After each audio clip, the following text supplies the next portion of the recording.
that they have the feeling that my decision making is profound and was not out of nowhere. I think that's basically it. That was intense.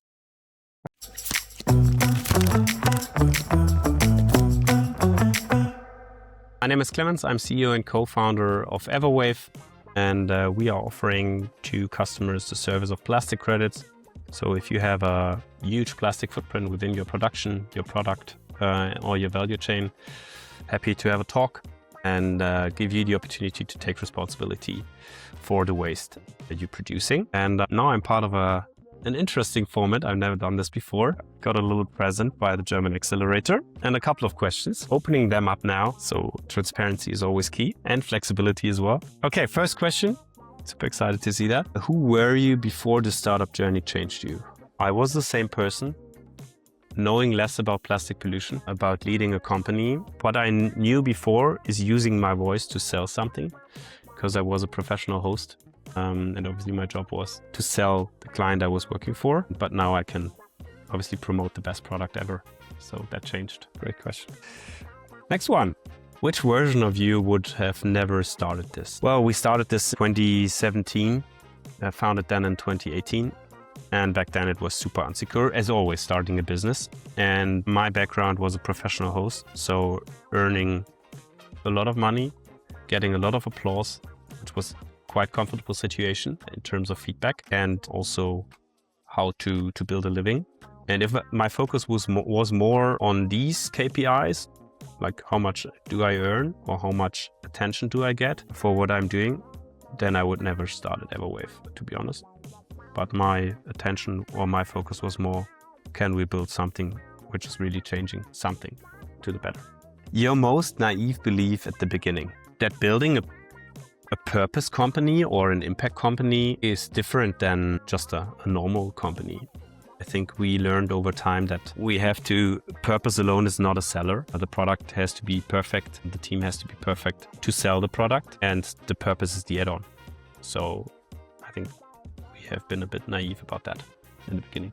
Next question. An obvious risk you knowingly ignored. We have taken a lot of risks during the time, especially when we had an earlier stage, owning the first boat, which was super expensive back in the days for us.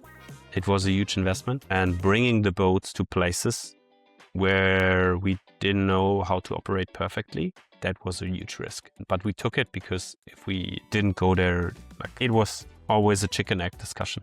And then we try to go risk. Something you thought would be easy, but wasn't at all. I think it's coming back to the core of everwave is obviously doing something purposeful, impactful. Our result is collected waste, which is important, but it is still challenging to run a company with 50, 60, 70, 80 people. Only based on values. I think that is, for us, that has a limit, because it's still a business. You have to make hard decisions, and sometimes the decisions personally are against your personality or what you feel is fair or good or impactful. Sometimes you just have to make decisions looking at the business and more mid and long-term perspective, which I had to learn over time. Next one. When did you first feel a responsibility you couldn't escape anymore? And that's quite easy. The first job we created within the team. And it's not the more we are, the bigger the responsibility. That's not something I feel. I think every job we create or lose is hard and a challenge. And that's something which obviously is always there, especially when you're building teams and creating jobs for like vulnerable groups, where you know that basically that's the only income they have for the family. Then that gives you a complete different perspective, and that changes my view about the company. Yeah. Next question. Your first real proof this might actually work.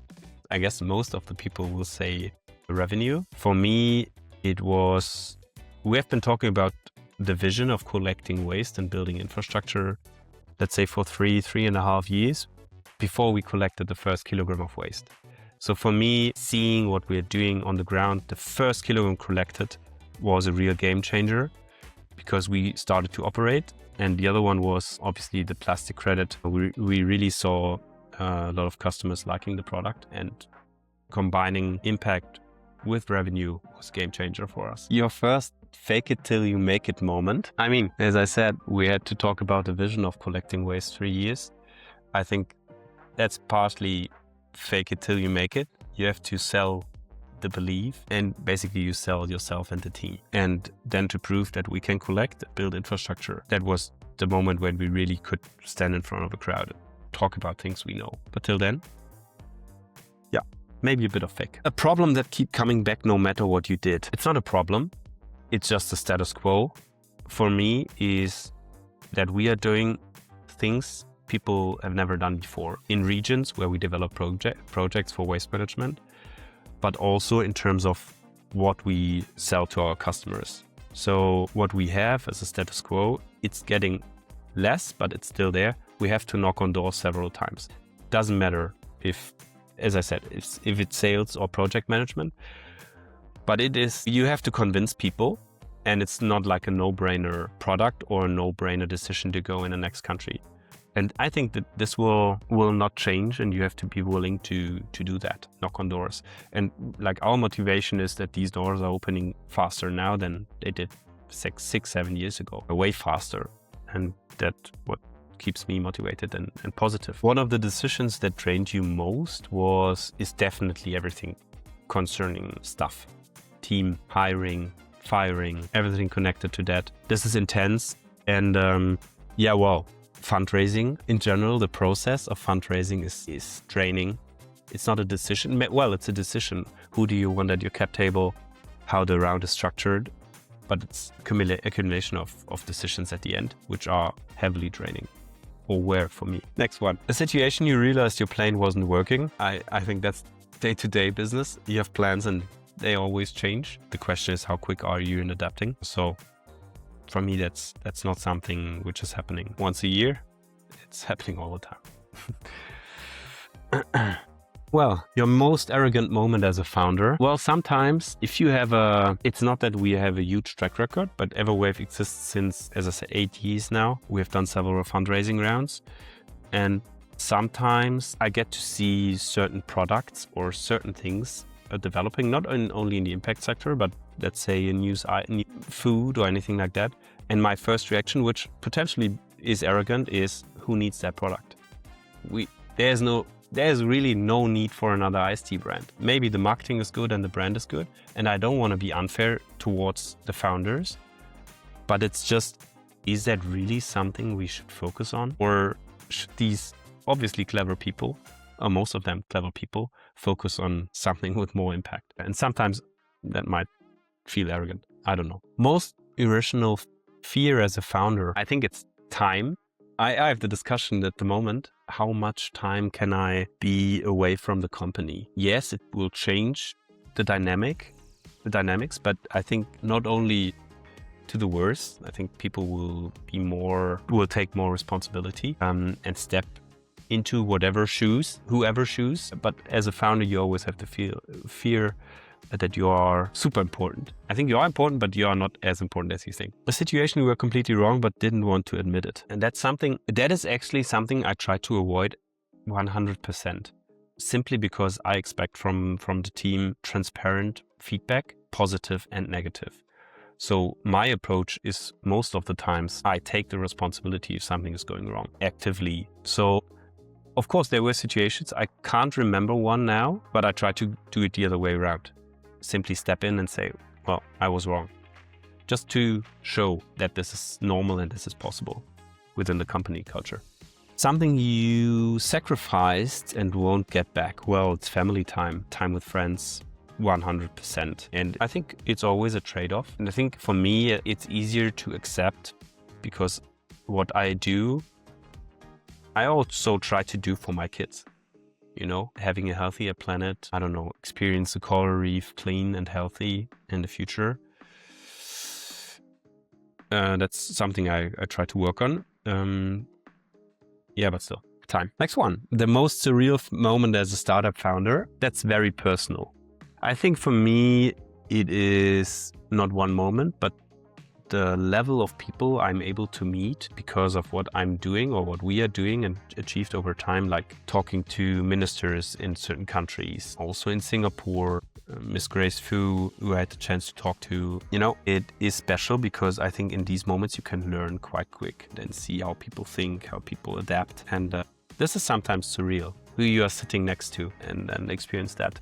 Next one. A situation you lost trust internally or externally. Yeah, as a company, I think what we have is always good intentions. When we start a project somewhere, we want to create change, positive change. And obviously not in all markets and not all persons we meet are having the same approach or same feeling. And also when we're looking into the plastic credit market in general, every market where there's money to earn, there are black sheeps. No matter if you're collecting waste, planting trees, whatever, biodiversity, it is the case. And sometimes you then think, well, the topic is so important, why should we do that? And the other one, obviously, a situation you lost trust externally is when you go to a dam, hundreds and hundreds of meters, waste carpet, plastic bottles, everything you can imagine. Of course, you start asking yourself, why do we do that as a society? Why do we accept the situation? And I still don't have an answer for that. In general, why do we accept that the planet is getting worse every single second? I don't get it. Next one. Your startup explained to a 10-year-old kid. That's great. We collect waste from rivers, but that's basically it.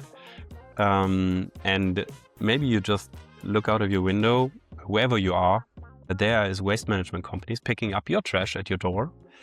That's what we are doing at everwave, to keep the environment clean and healthy. When did you seriously consider quitting? Well, considering quitting is something I don't do, because I think when you start thinking about things or letting that into your thinking too far, then you start adapting your behavior. And that's something I don't want to do. But of course, we had challenging times as well, losing customers, just running out of money. It's not me personally thinking about quitting, is can we pay the next salaries in 3 months? That's the only thing, to be honest. I think it's important, as I said, your mentality creates chances. And if you think about quitting, people feel that. We have to be 100% sure that what we are doing is successful and good, and then we sell our products. What would have had to happen for you to actually give up? I mean, you never know. Obviously, personal circumstances, anything with the family. But then for me, it's not giving up. It's just shifting priorities. I don't know. I don't give up. As I said before, we have had to knock on doors so many times, pivoted 3, 4, 5 times different products just because we want to create change and collect as much waste as possible. So within me, I wouldn't say there's a quitting or giving up. What changed you more than anything else? My family changed me more than anything else. Business-wise, it is definitely having a team, being responsible for the team, waking up, being a role model, giving energy. That's something that changed me over time, because obviously, we have just a certain amount of energy to give, I guess. And if you give more within your business, you have to reduce it on the other hand or somewhere, and that changed. What would you forbid your younger self from doing? If I can, I would just frame it differently because it sounds more positive. Tell my younger self that there are so many chances out there to do whatever you want. We are super privileged. I studied, I have a good family background. I can literally do whatever I want in terms of work, and to see that, to feel that, and also to maybe then look a bit differently on things to develop. Like, okay, it's a chance, let's say 5% that we are successful, but still giving energy and trying to do your best. That's something I would tell my younger self. Just be open-minded. There's so many opportunities on the way. You never know. Something you have learned that you cannot unlearn. I mean, you think what you start to learn, depending on your role in a company, but my role is obviously kind of spokesperson, investor relationship, and talking to our bigger customers, so sales, is to read people, to understand their real drivers. And that's something you cannot switch off, I guess, in some moments. And that was there with me, 100%. It's so many interesting questions. What does success mean to you today versus back then starting the business? Well, back then we really talked, like, let's say 90% only about the impact and how we can achieve that. And the question is good because starting a business, I think our mentality at the beginning was not starting a business. Instead, we were thinking about how can we create as much impact as possible. And now it shifted to how can we be successful financially building a business? And the more we sell, the better is the impact. So this completely shifted also because of the plastic credit product, the €1 1 kilo. So the more revenue we make, the more impact we can do. And obviously, again, the more we collect, the better we are. And it's just a different way to measure it now. Why are you still doing this? Well, actually seeing the numbers every single morning, every single Monday morning with the team, seeing the team grow, seeing the numbers grow. We beat our monthly collection record every single month at the moment. So it really gives us a lot of drive and keeps me motivated. Also seeing the projects on site, how we create change, how our people are developing, our local teams, our project management. They are with us since a couple of years now, and you really see how people are evolving and also becoming local heroes within their communities, which is great to see because they are having a hard job. Last one. What do you want your team to say about you one day? Maybe that I led by principles and they all understood the principles and felt it. Transparency in decision making. As I said, really be open about feedback. Also for yourself, be critical about the work you do, that they have the feeling that my decision making is profound and was not out of nowhere. I think that's basically it. That was intense.